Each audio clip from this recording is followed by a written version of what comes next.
My name is Dave Will. I am the co-founder and CEO of PropFuel, and I'm super, super happy to have Sierra with me today. I'm going to introduce Sierra in just a second. I want to wait and see all these chats come in. I'm sorry, all the people come in telling us who you are. Please pop it in there so I know people are with us. Um, Excellent. Hey, before we begin, uh, if you've been to any of my webinars, you know I love my dad jokes. And so let me start with this one, then we'll get the content started.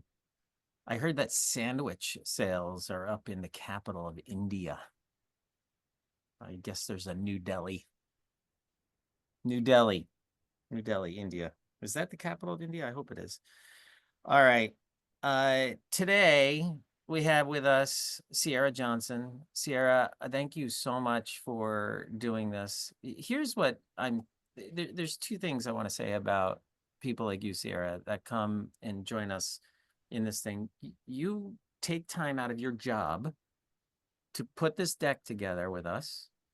And I know it's not a stress-free environment to come to one of these things and talk in front of uh, 100 of your peers. Um, but you do it anyway, and you're doing that because I think you want to give back to the community, but also you're doing that because you're a supporter of PropFuel, and I really, really appreciate that. We're very pleased to be working with the Voluntary Protection Programs Participants Association. Sierra is the Director of Professional Development. Sierra, can you tell us a little bit about VPPPA? Yeah, absolutely. VPPPA, we are a small staff trade association. We serve about 1,200 member companies. We offer education, resources, tools, and community to our folks who are just trying to advance safety and health excellence in the workplace. We want to make sure that folks get home at the end of the day in either better shape than they first arrived, or at the very least, making sure we're not getting folks hurt. You know, I was in the Boy Scouts, and my kids were in the Boy Scouts too, and that was one of our mottos. You know what? Leave the outdoors better than when you got there. I love that. Come home in a better condition than when you left. Um, all right. Before we get into the VPPPA stuff, I would like to, for those, I see a lot of clients in here, and I suspect there's a lot of people that are familiar with PropFuel, but I want to take one slide and tell you about PropFuel. If you haven't heard yet, we have a brand new product that we've released, and I want to tell you about that. But before I do, PropFuel is all about insights and engagement. And it's about capturing insight engagement with the sole purpose of creating a more personalized journey for your members. Now, we want to create that personalized journey because when you're competing for people's attention, it's that personalized journey, it's that personalized experience that's going to get their attention. It's the only thing that's going to get their attention. With the volume of emails everybody's getting, the volume of SMS, and the volume of stuff going back and forth in front of our screens and on our desks, the only way you're going to actually get and keep somebody's attention is if it's relevant to them. And so that's what we're doing here. We do that using a methodology called conversational engagement, asking questions, capturing insight, and triggering action. And we're doing that using 3 channels now. We started with email several years back. So that's probably the core of what many of you are using PropFuel for, or you've been learning about with PropFuel, is the email engagement, all kinds of use cases from new member onboarding all the way through the other end of the cycle of the life cycle of a member, which is the renewal process and the lapsed member win back, everything in between. We're using email for email. We are using SMS. About 20% of our clients are using SMS right now.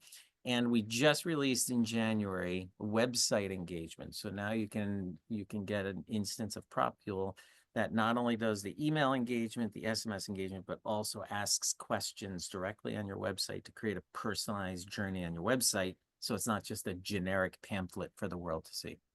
All right, that's PropFuel. If you're interested, thank you, Brittany. Brittany put in a link to learn more about the website engagement. If at this point, and Brittany, if you could put just straight up the demo link, if this is intriguing, you want to check out a demo of PropFuel, we're going to put that link in there and you can get that out of the way and sign up for that. With that, Sierra, tell us about your journey in capturing learner personas. Happy to. So, quick question as we dive into things. Do either of these sound familiar? I know I've heard them a lot, and I'll admit that I might have even said it a couple of times. I'm not proud to admit. We have to fight that on our end too sometimes, you know? You have to look at things through a different lens every now and then, right? Absolutely. And I've been with the association for 8 years, so I'm very comfortable in saying that when I say we're stuck in a mindset, I can say at least for about 8 years, we've been stuck in a mindset. Um, and especially when it came to our education, we were an annual conference before we were even an association.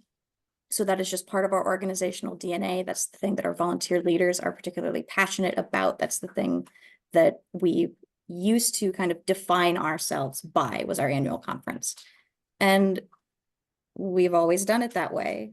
And we know exactly what our members want. Obviously, it's everything we deliver at our annual conference because that's the way we've always done it.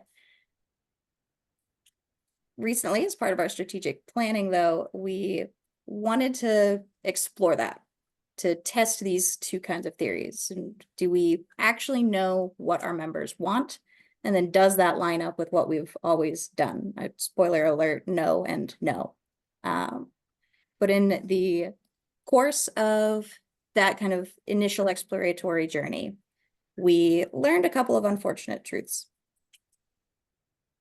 Surveys were a part of the way we've always done it, and the results that we would normally get were not great. It was actually my counterpart on the membership side, who I think is with us here today, Dave Miller, that brought Prop Fuel to us as an alternative, a new thing to try to get us out of that kind of a rut. He'd realized these unfortunate truths long before I did. But if you looked at any of our communications that we sent out to members, whether it was for education, it was for events, or it was anything, we really loved to talk at them, not to them. And we really wanted them to listen to us. But we weren't really great at listening to them. And what I mean by that is we would say things like, this year's annual conference will be in New Orleans. Register today. The early bird rate for your regional conference is ending soon. Register today. We have a webinar about a thing that you may or may not care about. Register today, please. We really, really wanted people to. I'm sorry to interrupt. I'd love to hear from the audience how often they send out surveys. Is it annual? Is it every 2 years? I'd love to know more about the audience's experience with surveys. But what I've seen in talking to our clients with surveys is that it's aggregate Mhm. and it's a snapshot in time. Yep. Now not to say they're valueless. Of course, there's value in a survey, but you're really, and here's the other thing, you're also getting your most engaged members to answer. Mm-hmm. And so like surveys are fine. But obviously I like the direction that you've embraced, which is having conversations, talking with your members, talking to your members, not at them. Yeah. Thank you. I just wanted to add that part. Well, because to your point, your survey, you're engaging your most engaged members, because a survey is not a light lift. It's at least a minute of, you have to click on the link in the email or social media, wherever you found it, and then you have to go through and you actually have to put thought into your answers, and then you have to click submit. That's a whole thing. A conversation is like that, though, and you can learn just as much, if not more, through that kind of a conversation. So we learned we weren't even listening when they did tell us, when we did get survey results. So why would they continue to talk to us at all? Excellent question. Let's try and do something about it. And worst case scenario, we test out, do we actually know what you want? And we find out we're right or we're wrong. There is no downside to this. So enter Prop Fuel, enter the learner persona campaign. We wanted to, just for the sake of argument, consider that maybe, just maybe, we don't actually know exactly what all of our members are looking for. And maybe, just maybe, we should consider some changes to our program. I had a couple simple goals. I really just wanted to start talking to and not at our people. I wanted to stop shouting and giving them vague calls to action to do something that would serve me and not them. I wanted questions. I wanted to embrace curiosity. I wanted everything to be a conversational tone. And And then hopefully in doing those things, we would get more responses than we previously had, at least not necessarily in aggregate, but more meaningful responses over the course of the campaign. And I also wanted to assume that I knew nothing about our members, because as I mentioned, I'd been with the association for a bit and I could be a victim to the we've always done it this way. I definitely know who our members are. So I want to assume I know nothing. These are new people that I get to meet for the first time, totally blank slate. And then I'd hoped that by the end of this campaign, I would have some data, some analytics that I could pull together, some broad learner personas, some buckets that I could loosely put our folks into to help build and create some content that would meet their needs.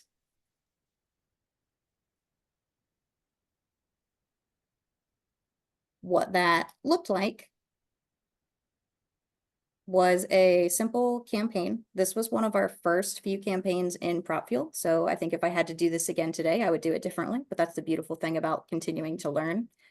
And I'm a very inquisitive person by nature, and I'm not overly patient about getting answers. So it was very tempting in starting this to throw every single question that popped into my head at every single person in our database all at once. Fortunately, PropFuel gives you a client success manager, and ours is very lovely, who gently suggested maybe don't do that. Maybe scale it back, and you can always ask more questions later, which was very eye-opening. I'd always kind of considered it again in that survey mindset of I have to get everything that I want to get information has to go all at once. That's not Hey, how Sierra, conversations work, though. I love to hear the value that your that client success manager brought to the table for you, because we have somebody else just mentioned this to me. I was at the Novi conference in Tampa last week, and Tim Atkinson was a client of ours that was doing a presentation about his experience with us too. And one of the things he said that this never dawned on me, he said there's a community of 300 associations that are sharing best practices with each other on how to build these campaigns. Mm-hmm. But also, we have these blueprints where you click a button and it just builds a campaign for you Yeah. utilizing all those best practices. So, any idea you had of what you think you have to do to learn about your members, you can put that aside, because between the CSM and the 300 other clients that are sharing ideas and roundtables and the blueprints, like, we got it covered, man. I don't mean to turn this into advertisement. Like, this is really all about your campaign and what you built. But yeah, I appreciate you saying that, because we work hard at making sure that you're not having to build this stuff from scratch. Yeah. Well, and I would honestly, I would be remiss if I didn't talk up the client success managers, because we're barely into our second year with PropFuel, so it can be a lot to kind of think about all of the possibilities. So it's very lovely to have that person who is more familiar with kind of those best practices and ways to accomplish what you want to kind of walk you through it, especially in those first few campaigns. That was very beneficial. I'm glad. Thank you. And then on her recommendation, we started with just 8 simple check-ins. Those deployed over about 100 days. We started with like 2 weeks in between each check-in, so we could start to develop a habit with our members of just getting used to and comfortable. Again, this was something new for us. We'd been talking at, not to, so we wanted to get them into the habit of, we do want to hear from you, and we want to make that as easy as possible. We didn't drop everyone in all at once. We kind of broke folks down by their member category just to see if there were any trends that emerged on that front. And then depending on how folks responded to those individual questions for the campaign, they would either be tagged in their profile based on their answer, or if it was applicable, they would be funneled into an additional campaign for some follow-up that we could touch on at a later date to get a little bit more clarity, more understanding about that previous answer. Sierra, Christina asked a question in here, and Mhm. I would defer to people in the chat to answer this as well. Christina said that with things changing in the economy, a lot of members are choosing not to renew. Christina, what association are you with? I'd be curious what the industry is. First, I'm curious if VPPPA has experienced people not renewing at a larger rate? And have you been making any adjustments to that? And that question goes out to everybody in the chat too. She's with the American Motorcycle Association. I would say personally, we haven't had, in the recent years, we haven't had a drastic decline. We'd had kind of a steady, what we called a steady bleed, coming really out of the pandemic. And part of that was attributed, we felt at least, to the way that we were talking to our members, or rather them. So one of the steps that we took was, let's change up the way that we're engaging with them through email. And we've been using this and some other methods to get a better sense of why they're leaving. If it's budgetary constraints, especially as a trade association, one of the biggest things that we find is just people leave their job and they don't necessarily tell the next person in line or their replacement who, hey, you're going to get this membership renewal notice. This is what that does. So we have found that, I think, to be our biggest kind of cause for membership lapses recently. Thank you.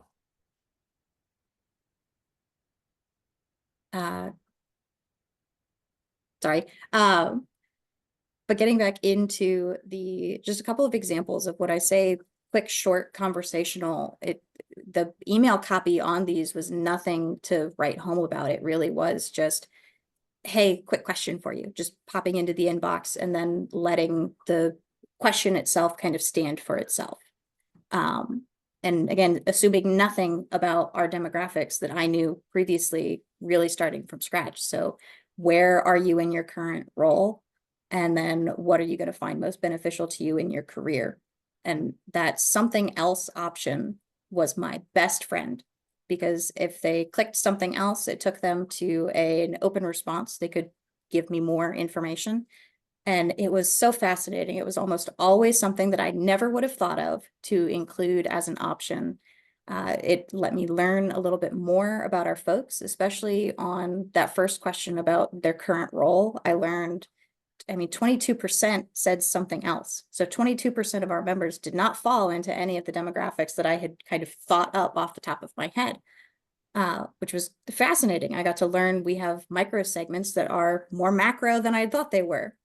And then my other something else answer that I think was one of my favorites came off of the what is most beneficial to you.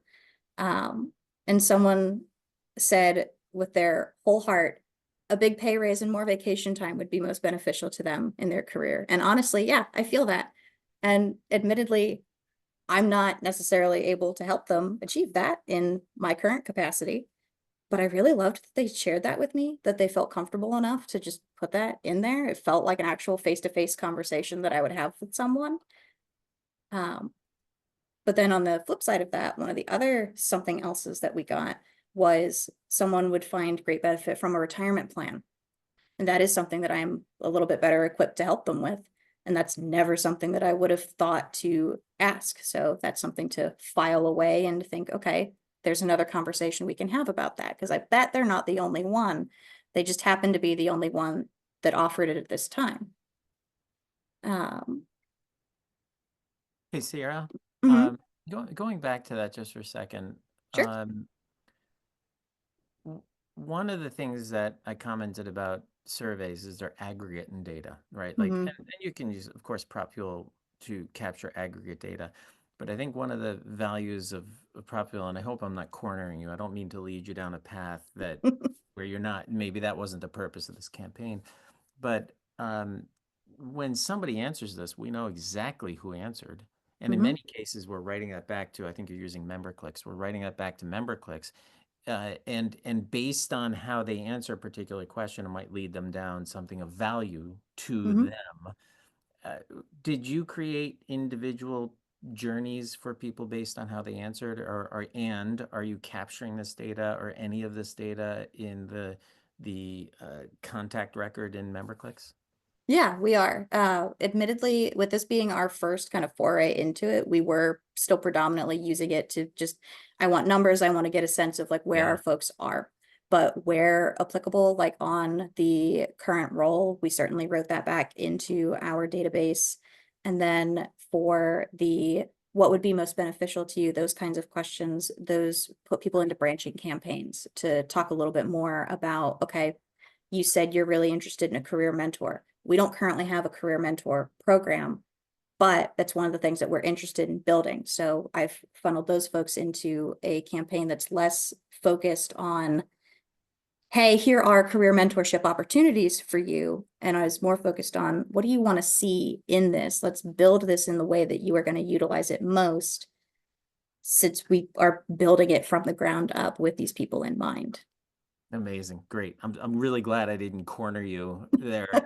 But so the primary purpose is you really want to get to know the aggregate data like a survey, but the secondary benefit is you can update people's Mhm. profiles, contact records, and also create individual user journeys for each person. Awesome. Yeah. Thank you.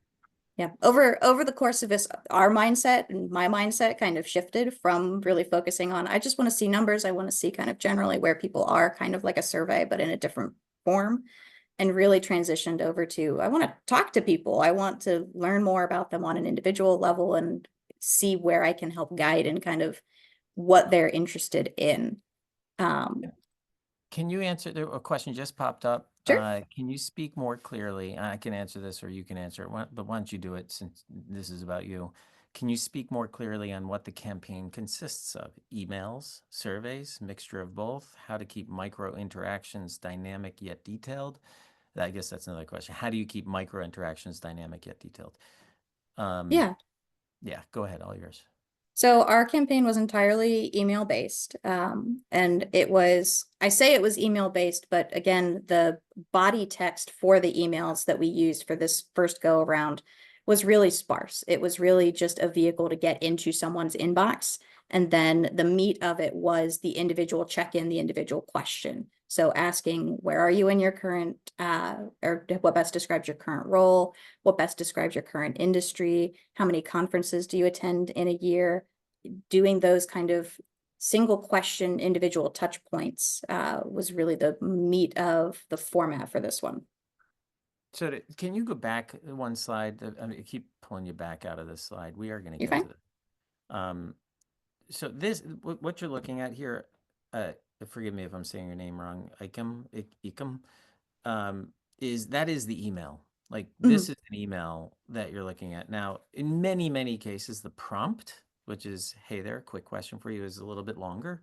Um, mhm. but we encourage people using PropFuel to keep their prompts quite short. Think about it like a conversation. Hey, quick question for you. What describes your current role? And then they answer, and based on their answer, it drives them to a response.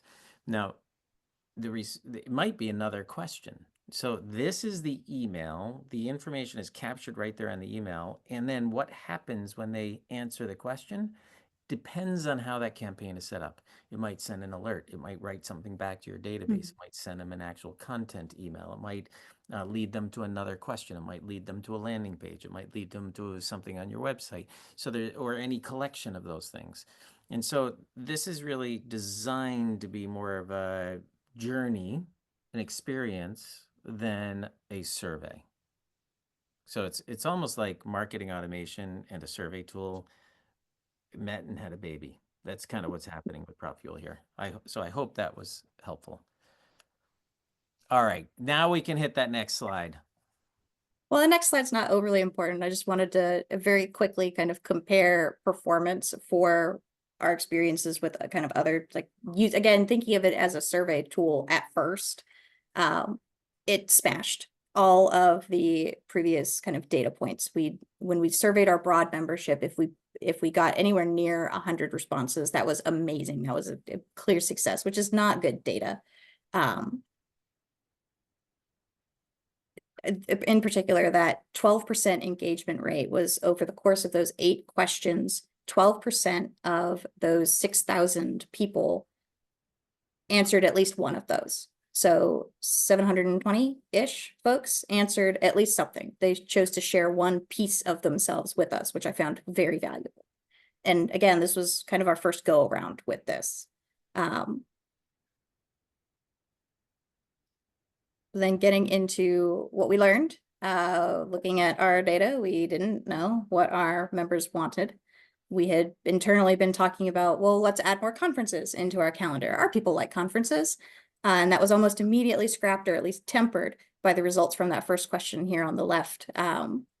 If I've got 66% of respondents who are only attending 1 to 2 a year, and then 20% who aren't attending any in a year, maybe jam packing my calendar with conferences isn't the most strategic move. But then as part, and this might go back to the question about what kind of the form of this was, we were able, in instances where folks said they don't attend any, we were able to add a follow-up question that triggered immediately after they told us no, that asked, well, why not? And that was really valuable information to be able to see that 67% of those folks just, they can't be away from work, which, based on what we'd learned about some of the demographics and the number of frontline workers in our main audience, yeah, that makes sense. They're not going to be pulled off of a factory floor, off of a construction site to go attend a conference as frequently as necessarily a director or a manager. So, okay, we've learned something about our demographic that aligns with some of what they're telling us on this front. But then on the other hand, our members all wanted different things, which shouldn't be surprising. Different people want different things. They don't necessarily want to fit nice and neatly into buckets. These two questions, though, on the right, I think were my favorite two out of the campaign, because I think of them as the cake and the broccoli. Most beneficial, that's the thing that's going to be most good for me, the most nutritional, professional development wise. And then what is your preferred form is going to be, what's the thing you're actually going to reach for, though, if given the chance. And these results were just similar enough, but were interesting, because folks who did answer both of these questions tended to pick different things for both of these questions. So if you said, yeah, the most beneficial thing for me is going to be online education, but I really prefer a conference, that told me something.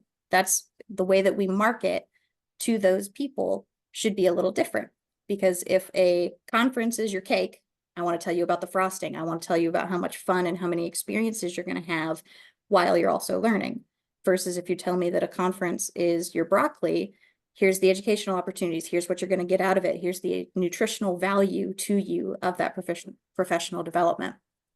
That's that amazing. was Out of 107 people that answered this, 0% of them said articles and ebooks. mhm, That's yeah, incredible. Now it's a smallish sample, 107, but it's statistically sound. I mean, that's enough people.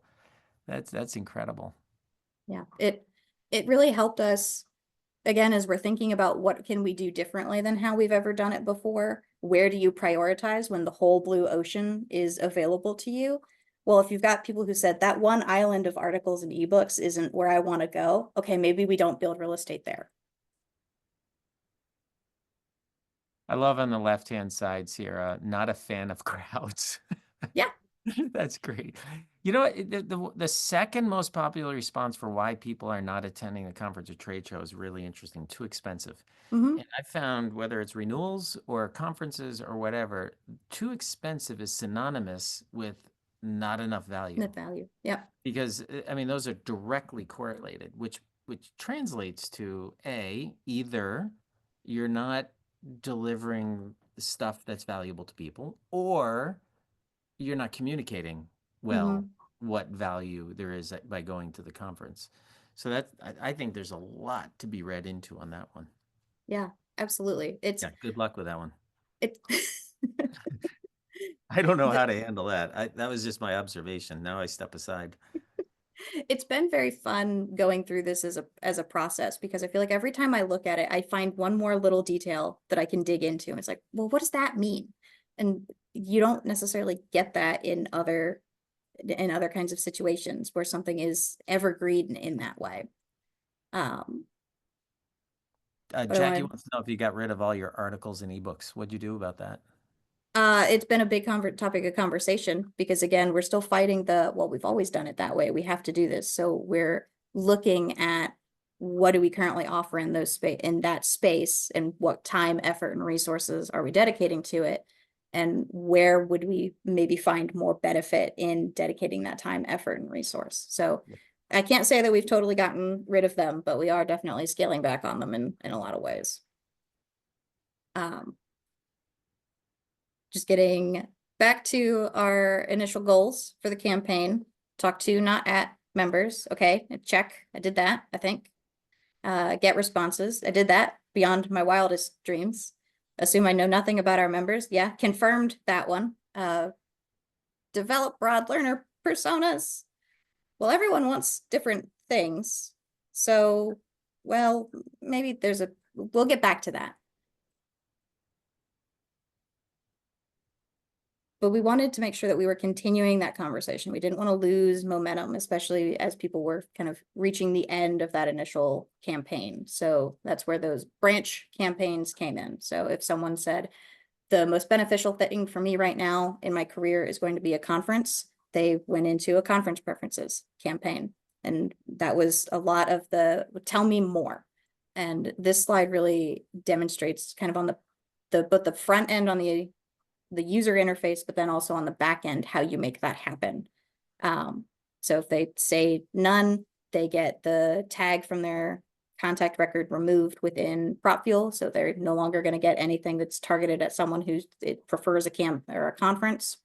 And then they also get redirected to that question about, well, why don't you attend things? So we can learn a little bit more about, is it too expensive? What's the situation there?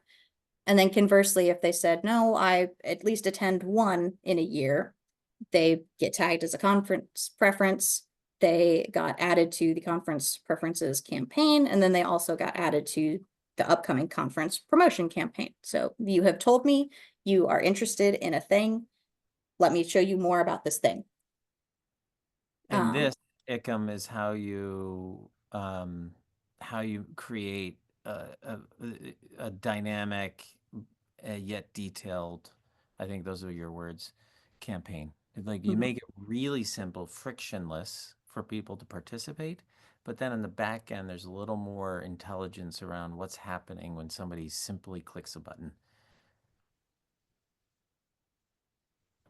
Yeah, and it helps, at least for me, to think of it as a conversation and really think about, okay, they told me this, what would I say or ask next? And that doesn't have to happen right now immediately. We've got an example, I believe it's here on, no, it's not this one, but this is a little bit more about the kind of mentality that I took to the branching campaigns, was really getting more details. Tell me a little bit more. What are your opinions on? And then here's an example of one of those emails where the check-in is has a little bit more meat on its bones, because now, since you mentioned the conferences and trade shows are something you're interested in, this is normally the part where I pitch you, but how long do you want a conference to be? Because then, based on their answer from that, we could tag them for the types of event interest that they had. So if they said, I really like a 1 to 2 day conference, that's my max, awesome. They get tagged as a micro event preference person. And that's not to say that they're never going to see promotion for a longer event, but that's not the one that we're going to really cater and target to. But if we have a micro event, we're definitely going to make sure that it gets in front of these people's eyes. And all of that happens automated on the background based on what tags you add to their profile or some of the other workflows that you add based on their responses. Sierra, I want to know who said 5 days. Good grief. Oh, a shocking number of people said 5 days. I do not want to create a 5-day conference. That sounds like a nightmare, but hey, something you went past rather quickly. Can you go 2 slides back? Sure.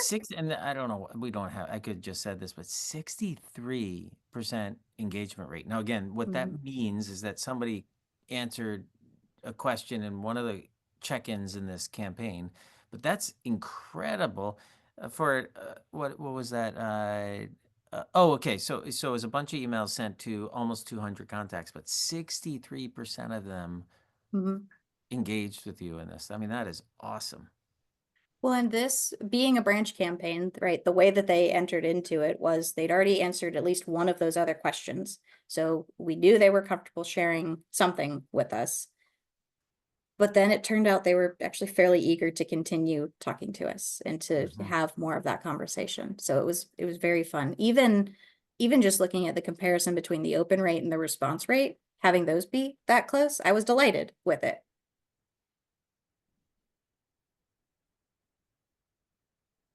And then I want to show another example of kind of demonstrating that active listening, because to me, that's the most important part of a conversation.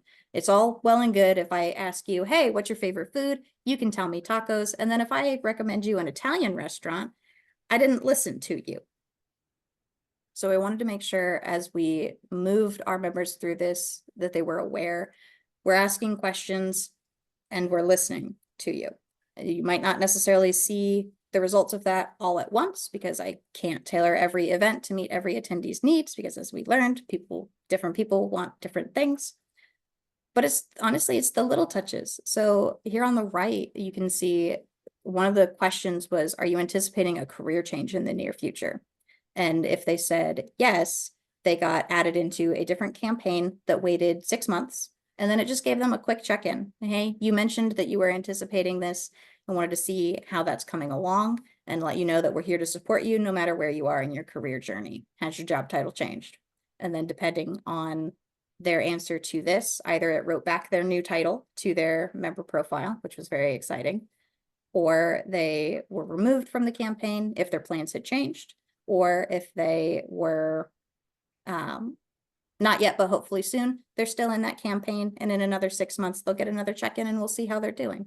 It's just, that's not necessarily something that's going to help me help them in a direct sense. But if they said, yes, I got a promotion, I got to celebrate that with them.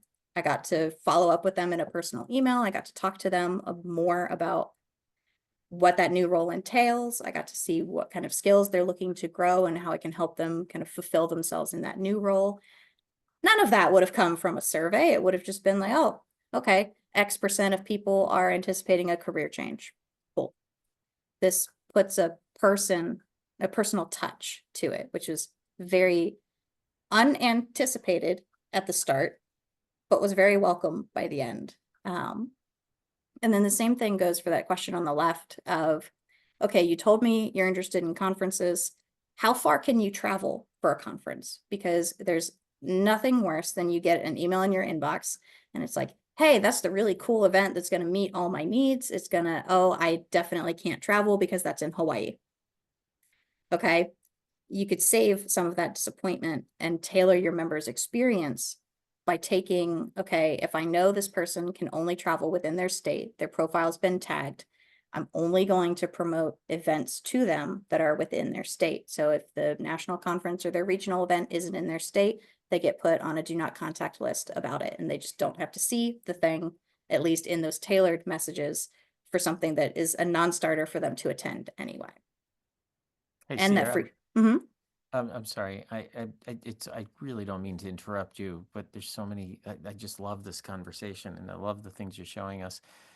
This made me think when you're talking about the job title changing and sending a personal congratulations. I've seen some organizations um, do take the opposite situation, which is people losing their jobs and not being able to renew. So, are you planning to renew your membership? Would be a reasonable question for the renewal process.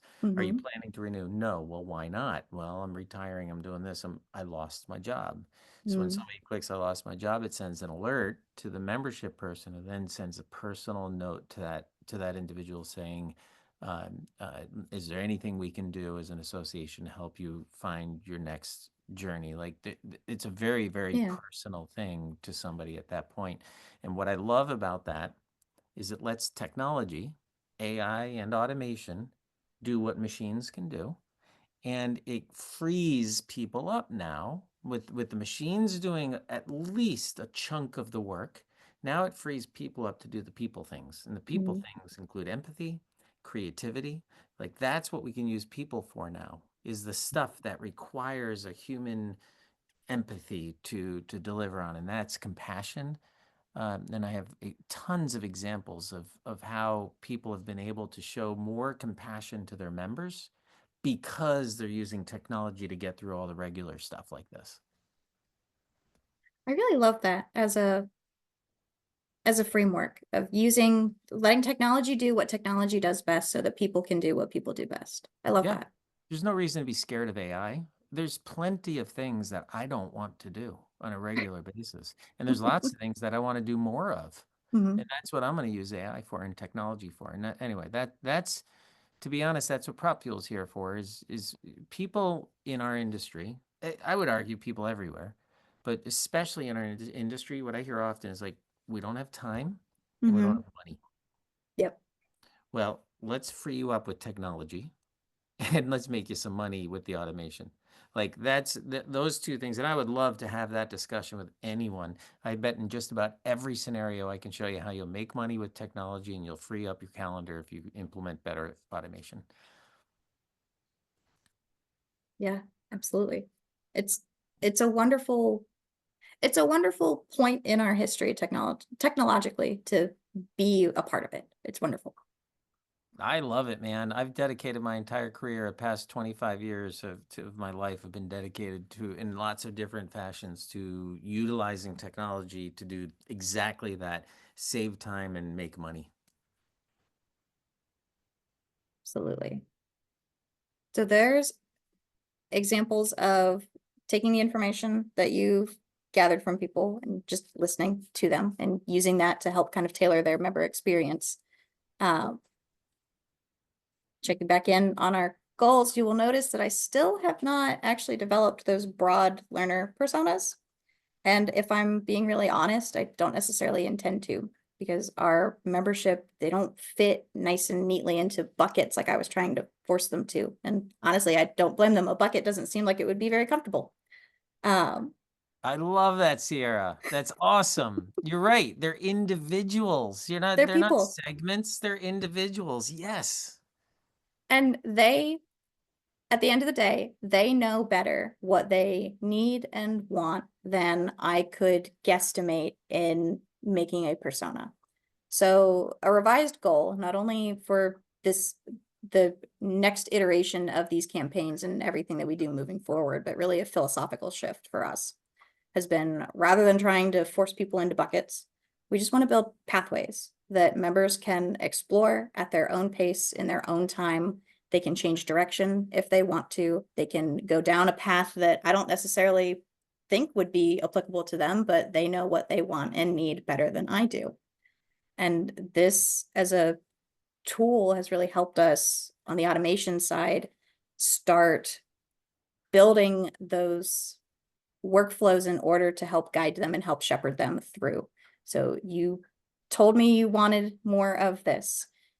I have more of this on offer for you. And you told me that you specifically did not want this other thing. So I'm never going to tell you about this other thing ever again because you told me you hate it.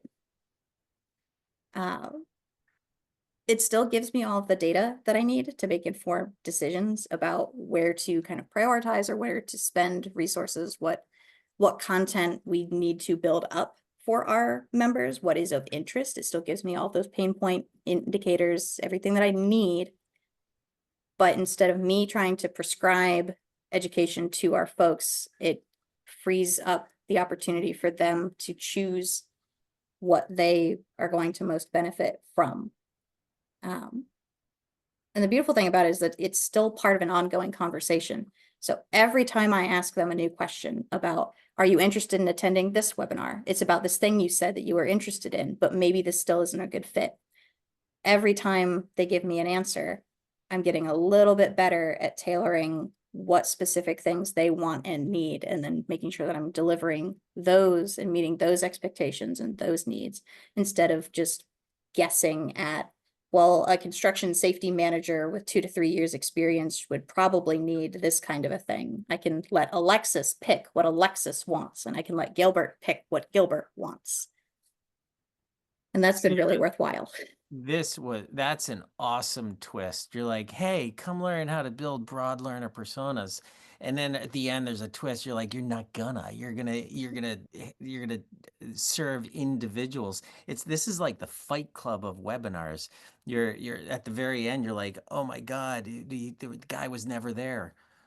Or that was a really bad example. I love the movie Fight Club, but this is like that twist at the end where you're like, there is no broad learner persona. You got to treat the individual. It's perfect. Well, and I want my hope is not necessarily to trick people, but is to Yes. take them on the journey that took me circa 100 days and condense that into about an hour. So Mm. for our case, at least for our folks, it does not make sense for us to keep trying to push them into specific buckets. It makes far more sense for us to let the individual guide their path and just make sure that we're delivering fun rest stations along the way, destinations for them to get to, and then they can pick their next course. Sierra, awesome. I'm going to keep an eye out, see if there's any more questions in the chat. Robson or Brittany, would you guys mind putting a link? And can you take us to the next slide, Sierra? Mhm. Can you Oh, put a link? There's a question. If you want to schedule a time with our team, you can do that. But there's also, if you enjoyed this, we have another event coming up on March 11. This one in particular, and you can use your phone to register, right, holding that up to your computer screen, or the links are going to show up in the chat in just a second. Um, but there's the next webinar is on creating a personalized journey. We're specifically talking about how the Missouri State Teachers Association is using PropFuel and BettyBot, an AI system that basically absorbs every piece of information at MSTA to serve the members with um, uh, an AI knowledge base that so and PropFuel sends people over into the AI knowledge base throughout the new member onboarding and so on. So that's a really, really cool use case for how MSTA is creating these personalized journeys. So you can sign up for that there.